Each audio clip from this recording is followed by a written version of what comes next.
नमस्कार दोस्तों, स्वागत है आपका हमारे YouTube चैनल साहित्य सुधा में। दोस्तों, जैसा कि आप सभी जानते हैं कि हम हिंदी विषय से UGC नेट JRF की परीक्षा की तैयारी कर रहे हैं, जिसमें हम सिलेबस में लगी 8वीं यूनिट को पढ़ रहे हैं। दोस्तों, 9वीं और 10वीं यूनिट हमारी कंप्लीट हो चुकी है। यदि आप भी 9वीं और 10वीं यूनिट को पढ़ना चाहते हैं तो उन दोनों प्लेलिस्ट का लिंक मैं अपने डिस्क्रिप्शन बॉक्स में दे दूंगी, तो आप भी उन्हें पढ़ सकते हैं।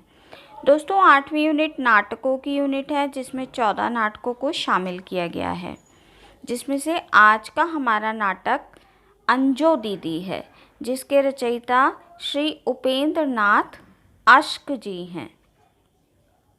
दोस्तों, पहले हम लेखक की कृतियों के बारे में बात करते हैं।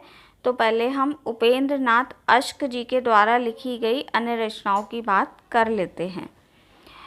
दोस्तों, उपेंद्र नाथ अश्क जी ने उपन्यास जो लिखे हैं, पहले आप उनको जान लीजिए। उपन्यासों में सितारों के खेल सन 1940 में, गिरती दीवारें सन 1947 में, बड़ी बड़ी आँखें सन 1955 में, पत्थर अल पत्थर 1957 में, गरम राख 1957 में, शहर घूमता आईना 1963 में, एक नन्ही किंदिल 1959 में, बांधो ना इस ठाव ये 1974 में, और निमिषा सन 1980 में। इनके कुछ कहानी संग्रह भी हैं जो कि हम देख लेते हैं। अंकुर सन 1939 में, नासूर 1939 में, डाची 1939 में, पिंजरा 1939 में, गोखरू 1939 में, छींटे 1939 में, 70 श्रेष्ठ कहानियाँ सन 1958 में, पलंग 1961 में, आकाशचारी 1966 में, मुक्त, देशभक्त, कांगड़ा का तेली, टेबल लैंड, दाई के शाम के गीत, काले साहब, पिंजड़ा आदि ये भी इनकी लिखी गई कहानियाँ हैं, जिनके हमें सन नहीं पता है। नाटक जो हैं वे हैं इनके जय पराजय सन 1930 में, स्वर्ग की झलक 1938 में, छठा बेटा 1940 में, अलग अलग रास्ते 1943 में, कैद 1945 में, उड़ान 1946 में, तकल्लुफ़ 1948 में, पैंतरे 1952 में, अंजो दीदी 1955 में। यही आज का हमारा विषय भी है, जो कि 1955 में आया था। अंधी गली 1955 में, बड़े खिलाड़ी 1967 में, भंवर आदि ये इनके नाटक हैं। अब इनके कुछ एकांकी संग्रह भी हैं, उनको भी हम जाने लेते हैं। देवताओं की छाया में चरवाहे, तूफान से पहले, कैद और उड़ान, अधिकार का रक्षक, स्वर्ग की झलक, साहब को जुकाम है, जोंक, पर्दा उठाओ पर्दा गिराओ, सूखी डाली भंवर, सूखी डाली भंवर अलग है ये दोनों। लक्ष्मी का स्वागत, पापी, बतासिया जीवन साथी, आंधी अंधी गली, मुखड़ा बदल गया, चरवाहे, ये इनके कुछ एकांकी संग्रह हैं। इसके बाद इन्होंने जो काव्य की रचना की है वे हैं एक दिन आकाश ने कहा, प्रातः प्रदीप। इसके बाद है दीप जलेगा, बरगद की बेटी और उर्मियाँ, ये इनके काव्य हैं। संस्मरण इन्होंने लिखा है, मंटो मेरा दुश्मन, फिल्मी जीवन की झलकियाँ, ज़्यादा अपनी कम पराई, ये इनके संस्मरण हैं। कुछ आलोचनाओं की इन्होंने रचना की, वे हैं अन्वेषण की सहयात्रा, हिंदी कहानी, एक अंतरंग परिचय। ये इन्होंने कुछ आलोचनाएं लिखी हैं। इन्होंने 2 आत्मकथाओं की भी रचना की है, जिसमें रेखाएं और चित्र, जो कि 1955 में आई। मंटो मेरा दुश्मन, ये 1956 में आई। तो दोस्तों, ये हैं इनकी लिखी गई कृतियाँ। और आज का जो हमारा विषय है वह है अंजो दीदी, इनका नाटक जो 1955 में आया था। तो नाटक के पहले हम मुख्य बिंदुओं को जान लेते हैं। अंजो दीदी नाटक का प्रकाशन सन 1955 में हुआ था। इस नाटक का मंचन 30 जनवरी सन 1954 को बम्बई हिंदी विद्यार्थी मंडल के द्वारा सेंट जेवियर कॉलेज में हुआ था। यह 2 अंकों का नाटक है। दोनों अंकों में 3-3 दृश्य हैं। 2 अंकों का नाटक है जिसमें दोनों अंकों में 3-3 दृश्य हैं। पहले अंक का स्थान दिल्ली में अंजलि दीदी के बंगले की बैठक व खाने का कमरा है। गर्मियों का दिन है। दूसरे अंक का स्थान दिल्ली में अंजलि दीदी की वही बैठक है तथा वही खाने का कमरा है, और जो कि 20 वर्ष बाद है, और वे सर्दियों के दिन हैं।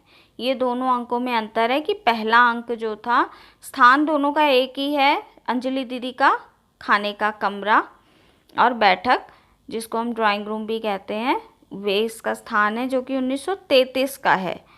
और उसके बाद जो दूसरा अंक दिखाया है इन्होंने, 20 वर्ष बाद का उसका दिखाया है, जिसका स्थान वही खाने का कमरा और बैठक है, जिसका जो सन दिखा रहे हैं, यानी 33 के बाद 20 वर्ष हम आगे जोड़ लें तो 53 हो जाता है।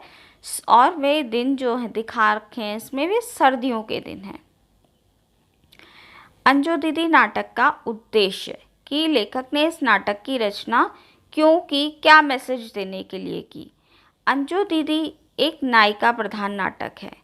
अश्क जी की सर्वाधिक लोकप्रिय और प्रौढ़ नाट्य कृति है। यह नाटक पारिवारिक और मनोवैज्ञानिक है। इसमें यांत्रिक ढांचे में ढालने की प्रवृत्ति है। नारी की कठोर पारिवारिक नियंत्रण से परिवार के विघटन की समस्या को इस नाटक में दर्शाने का प्रयास किया गया है। तो दोस्तों, ये नाटक के उद्देश्य को भी हमने जाना। इसके बाद हम इसके पात्रों के परिचय को जान लेते हैं कि इसमें कौन कौन से पात्र हैं।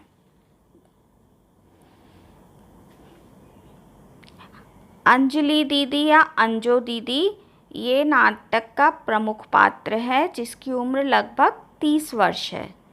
श्रीपत अंजो दीदी का भाई है, जिसकी उम्र लगभग 27-28 वर्ष है, और अंजो दीदी का ये छोटा भाई है। इंद्र नारायण अंजो दीदी के पति हैं और एक वकील हैं, जिनकी उम्र 38 से 40 वर्ष की है। अनिमा अंजो दीदी की सहेली है। नीरज अंजो का पुत्र है, जिसकी उम्र 11 वर्ष है। मुन्नी अंजो दीदी की नौकरानी है, जिसकी उम्र 25 वर्ष है, और राधु उनका नौकर है। ये सभी पात्र जो हैं वे नाटक के प्रथम अंक में दिखाई देते हैं। उसके बाद नाटक का जो दूसरा अंक आता है 20 वर्ष बाद, उसके कुछ अलग पात्र हैं, उनको भी हम देख लेते हैं। जिसमें है ओमी, जो कि नीरज की पत्नी है, यानी अंजलि की बहू। अंजलि का जो 20 साल पहले 11 वर्ष का जो बेटा था, वो उसकी पत्नी है, जिसका विवाह हो चुका है। ओमी। अन्नू नीरज की मौसी है, यानी अंजू दीदी की बहन। नज़ीर नीरज का दोस्त है। श्रीपत नीरज के मामा हैं, जो पहले अंक में भी थे।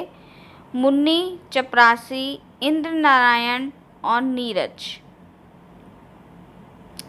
ये सभी इंद्र नारायण उनके पति, चपरासी आदि, इन सब पात्रों को हम जानते हैं। नीरज को भी जानते हैं। नीलम नीरज का बेटा है, जिसकी उम्र 11 वर्ष है, जो पहले अंक में नीरज की थी। दोस्तों, ये थे इस नाटक के प्रमुख पात्र। अब हम जान लेते हैं नाटक के कथानक को। तो दोस्तों, नाटक के कथानक को जानने से पहले मेरा आपसे अनुरोध है कि यदि आपको मेरी वीडियो अच्छी लगे तो मेरे चैनल को सब्सक्राइब करना ना भूलें। वीडियो को पूरा देखें, लाइक और शेयर भी कीजिए। साथ ही बेल आइकन को भी दबा दें ताकि मेरी आने वाली सभी वीडियो की नोटिफिकेशन आपको मिल सके।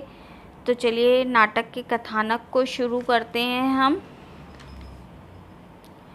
अंजू दीदी नाटक के कथानक का अभिजात्य वर्ग के परिवार से संबंध है। नाटक की नायिका अंजू या अंजलि हैं, जिनको नाना जी ने गोद लिया था। उन्हें उनके नाना जी से ही जीवन को नियंत्रित और अनुशासित रखने के संस्कार मिले थे। ये बात इम्पॉर्टेंट है कि अंजू दीदी को जो जीवन को अनुशासित और नियंत्रित रखने के संस्कार मिले थे वो किससे मिले थे? उनके नाना जी से। ये संस्कार उन पर हमेशा हावी रहते थे। उनके चेहरे पर हमेशा अखंड और अहम झलकता रहता था। उसने अपने जीवन के साथ परिवार के भी सभी सदस्यों, यहाँ तक कि नौकरों के जीवन को भी अनुशासित कर रखा था। समय की पाबंदी की सनक अंजलि पर इस कदर सवार थी कि मनुष्य की सहज जिंदगी को घड़ी की तरह नियंत्रण में बना देती थी। यानी अंजलि जो पात्र हैं वे ये चाहती हैं कि सब व्यक्ति बिल्कुल टाइम से ही सभी काम को करें। नाटक डाइनिंग रूम के कमरे से शुरू होता है। नाश्ते में देरी होने के कारण अंजू दीदी अपने काम करने वाली नौकरानी मुन्नी पर नाराज़ होती हैं। अंजू दीदी का कहना है कि जीवन की एक महान गति है। प्रातः एवं संध्या उसकी सुइयां हैं जो नियमबद्ध होकर एक दूसरे के पीछे घूमती रहती हैं। वह अपनी सहेली अनिमा से बात करते समय कहती है, जिंदगी स्वयं एक महान घड़ी है।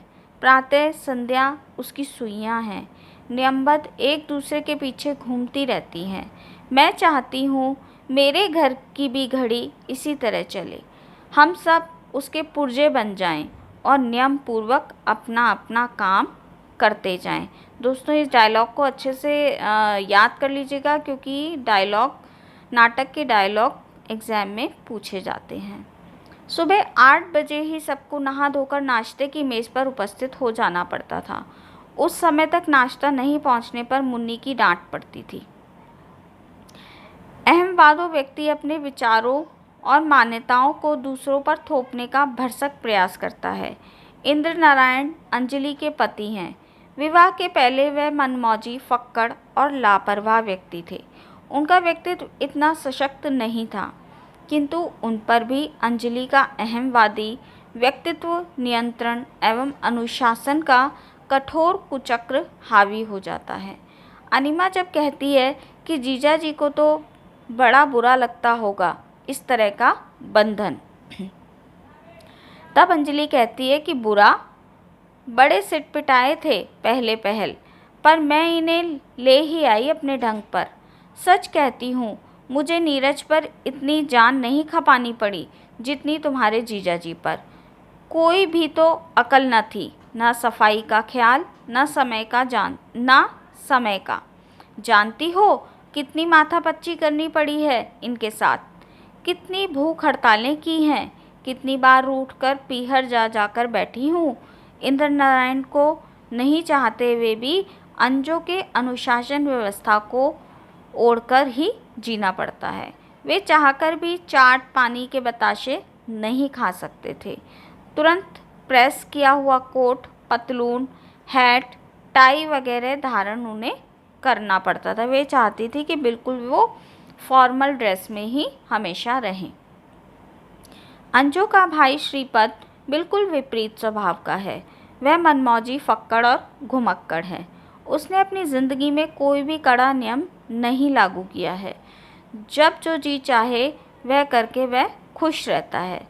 वह अंजू के घर आकर उसके सभी व्यवस्था तंत्र को हिला कर रख देता है। श्रीपद अपने भांजे से पूछता है कि तू आगे चलकर क्या बनना चाहता है, तो वह कहता है कि मैं क्रिकेट का कप्तान बनना चाहता हूँ। अंजू द्वारा समय के अनुसार नीरज को सिर्फ 2 घंटे खेलने के लिए मिलता था। वह अपने बेटे से कहती है कि क्रिकेट बड़ा निकम्मा खेल है, चोट लग जाती है। वह अपने बेटे को डिप्टी कमिश्नर बनाना चाहती थी। इस प्रकार अंजलि अपनी इच्छाओं को अपने बेटे पर भी लादकर उसकी इच्छाओं का गला घोट देती है।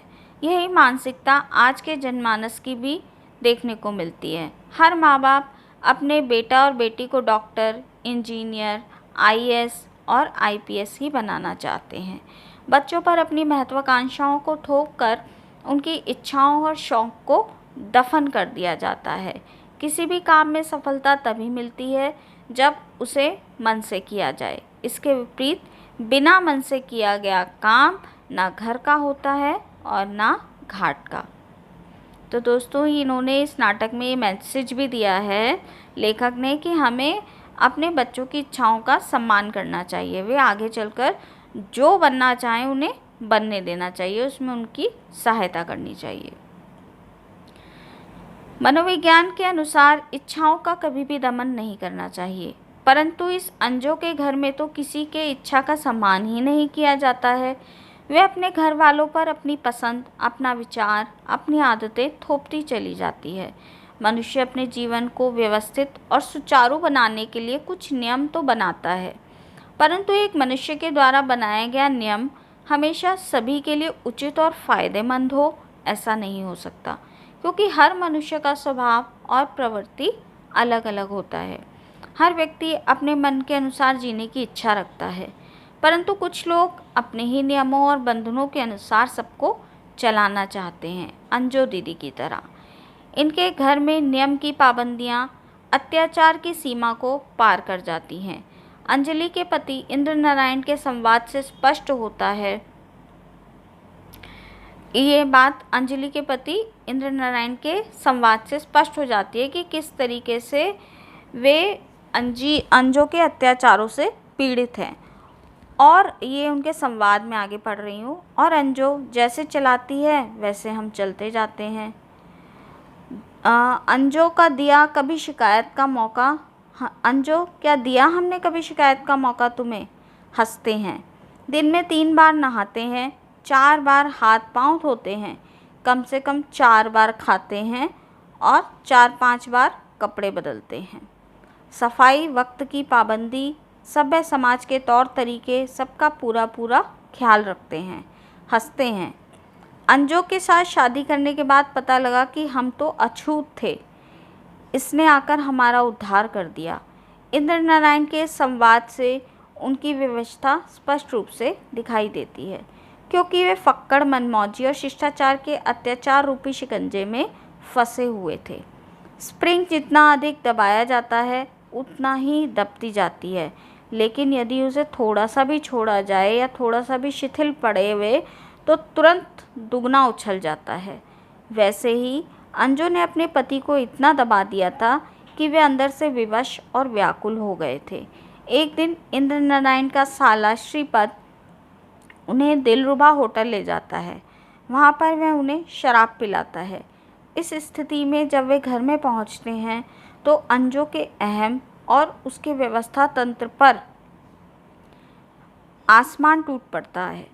जब इंद्र नारायण जी का शराब पीकर आना रोज की बात हो जाती है तो अंजू के लिए यह सहन करना असहनीय हो जाता है।